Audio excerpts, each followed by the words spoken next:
सास की अंतिम इच्छा। देखिए माँ जी, वो पड़ोस की लुटन मौसी है ना, उनकी बेटा बहू उन्हें गोवा ले जा रहे हैं। अरे क्या बात कर रही है बहू, उसके तो ना मुंह में दांत है ना सर पर बाल, क्या करेगी गोवा जाकर। अपनी अपनी किस्मत है माँ जी, लुटन मौसी मरने जो वाली है। हैं? अरे बहू ये कैसा मरना हुआ जो पहले से ही पता है और ऊपर से गोवा भी घूमने जा रही है। बोला ना माँ जी, ये अपनी अपनी किस्मत है।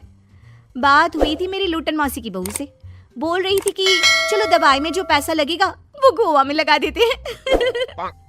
सास को बहू की बात से पता नहीं क्यों नफरत की बदबू आ रही थी, लेकिन वो कुछ नहीं कहती और कमरे में जाकर लेट जाती है। क्या बात है, लूटन के तो मजे ही मजे है। वैसे आइडिया बुरा नहीं है, थोड़े से पैसे लगाओ और सीधा गोवा की सैर। मैं भी चलती हूँ गोवा। अगले रोज सास तय वक्त पर उठती नहीं। अरे देखो जी, माँ जी अब तक उठी नहीं। आज दूध वाले से दूध और काम वाले के लिए दरवाजा मैंने ही खोला है। अब कम से कम माँ जी का ये तो सुख है कि सुबह जल्दी उठना नहीं पड़ता। अरे बड़ी अजीब हो तुम, मेरी माँ सुबह से उठी नहीं है और तुम्हें चिंता दूध और काम वाली की है। अरे तुम्हें चिंता है ना, तो जाओ जाकर देखो क्या हो गया। वैसे मेरी किस्मत कहाँ लुटन मौसी की बहू जैसी। बेटे को माँ की चिंता होती है, वो सोचता है कि कहीं माँ की सांसें तो नहीं रुक गई और हमें पता ही नहीं चला। बेटा माँ के कमरे में जाता है और वहाँ जाकर, माँ क्या हो गया है तुम्हें? बेटा लग नहीं रहा कि अब मैं बचूंगी, लल्लन डॉक्टर के पास ले चले। अरे कैसी बात करिए माँ, तेरी तबीयत सीरियस है और मैं तुझे लल्लन झोला छाप डॉक्टर के पास ले जाऊं? ना ना ना। अरे तो कहाँ ले जाएगा बता दे, वहाँ एडवांस दे दिया है मैंने, वो क्या कहते हैं गूगल पे से। हैं? तूने क्यों पैसे दिए माँ? तुझे पता था क्या कि तू बीमार होने वाली है? सास को लगता है कि कहीं चोरी पकड़ी तो नहीं गई। वो हड़बड़ा जाती है और उसे पसीने निकलने लगते हैं। अरे माँ क्या हो गया, सर्दी में भी पसीने? लगता है तेरी तबीयत ज्यादा ही खराब है और लल्लन डॉक्टर पास ही में है, चल उसी को दिखा देता हूँ। माँ को लेकर बेटा डॉक्टर के पास जाता है, जहाँ माँ ने पहले ही पैसे देकर सेटिंग कर रखी थी। डॉक्टर के क्लिनिक में जाते ही डॉक्टर की ओवर एक्टिंग की दुकान खुल जाती है। हाय राम माँ जी, हे भगवान, अब तो कुछ नहीं हो सकता, ये तो मरने वाली है बेटा। हैं? ओए डॉक्टर है इसलिए इज्जत से बात करूंगा, नहीं तो मेरी माँ को देखे बिना ये बकवास करने के लिए तेरे मुंह में घूसा मार देता।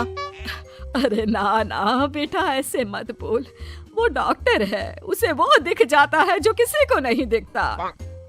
हाँ माँ शायद तू ठीक बोल रही है। डॉक्टर क्या दिखा आपको? हमारे डॉक्टर जी, जिन्होंने पहले से ही माँ से बोलने के पैसे ले रखे थे।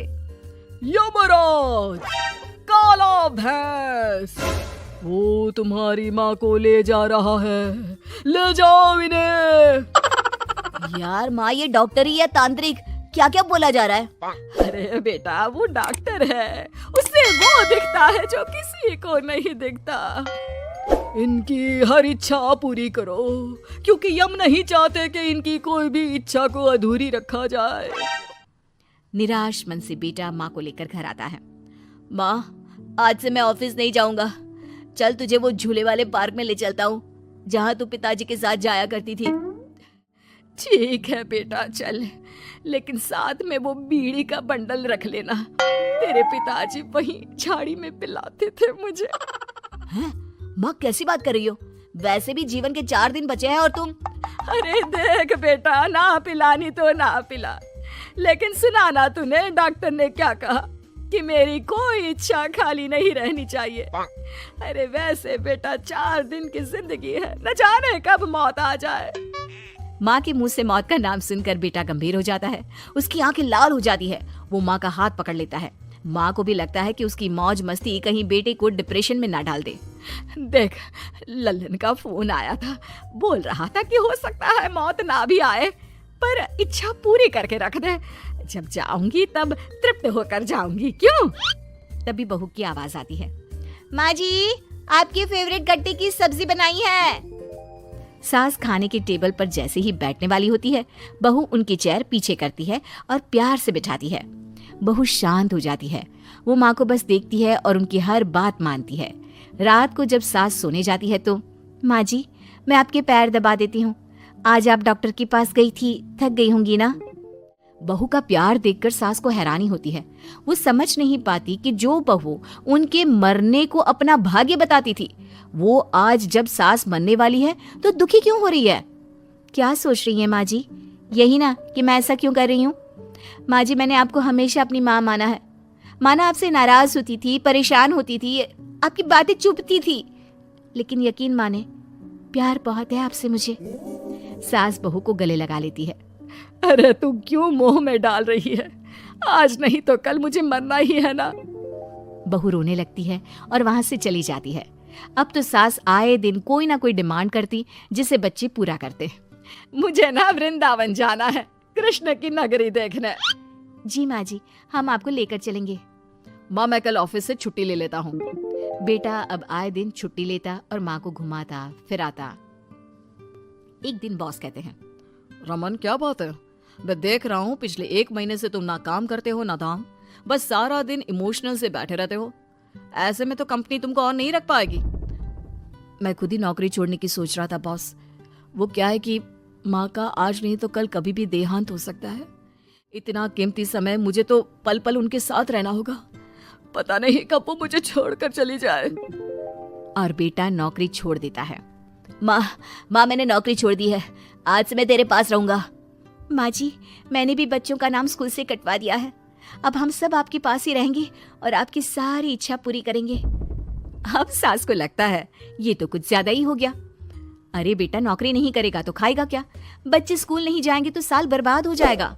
वो समझ नहीं पाती कि क्या करे, कैसे ये ड्रामा खत्म करे। बेटा, बहू, तुम लोगों से एक बात करनी थी। देखो, मैं ना बहुत शर्मिंदा हूँ, मैंने झूठ बोला था, मुझे कुछ नहीं हुआ है। वो तो ये बोलकर सास सारी बात घर वालों को बता देती है। ओ माँ, सच्ची? हे भगवान, मैं जानता था माँ को कुछ नहीं होगा। वाह माँ जी, ये तो बहुत अच्छी खबर दी। मैं तो हलवा बनाने जा रही हूँ। तुम लोग मुझसे नाराज नहीं हो? नहीं माँ जी, हम बहुत खुश हैं कि आपके मरने की खबर झूठी है। माँ, शायद मैं तेरे ठीक होते ही तेरा इतना ख्याल रख लेता तो तुझे ये नाटक करने की जरूरत नहीं पड़ती। माँ जी, आप हम लोगों को माफ कर दीजिए।